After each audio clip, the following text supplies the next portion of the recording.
The January 21 deadline inches closer. The United States will stop processing immigrant visas for Jamaica and 74 other countries come that date. As Romardo Lyons reports, people who have pumped hundreds of thousands of dollars into the process are unsure of their next move. It's been over 24 hours since the pause on U.S. immigrant visas was announced, and quite the immigration discourse has been at play. A lot of focus has been on Jamaicans in Jamaica who want to live in America. But just as frustrated and anxious are those Jamaicans who are already American citizens and are filing for relatives back home. This woman, for example, began the process to get her mom in the States in November 2023. I kind of became a little disheartened in the sense that I've been waiting for so long just to hear back from them as it relates to my mom's paperwork and stuff like that. The journey to her mother's green card feels like it's been on amber. She was expecting her in the US last year. I came here as a resident, so I had to get my citizenship first before starting the process.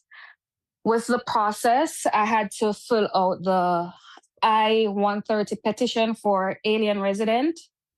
And with that process, you could file for you're filing for your parents. Unaccustomed, she says the paperwork was extensive, but eventually it was completed through an immigration office. Upon submitting, I had to include a check to start the process. When I checked, it was valued at over $500. It was $535 that I had to submit with the petition form, with the application form. That wasn't the last payment she made. So for every other step that you have to take, there's a payment. So the second payment would have been for the affidavit of support. And then after that, then there's another like $325 for basically the visa fee. And with that fee, it would cover the cost for the interview process and then the medical setup. So from November 2023 to date, it cost her... Over the last 3 years would have cost like $985.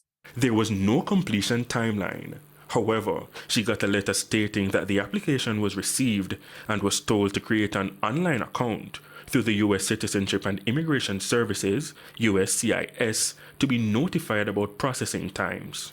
It basically gives you a time period of when they basically review your case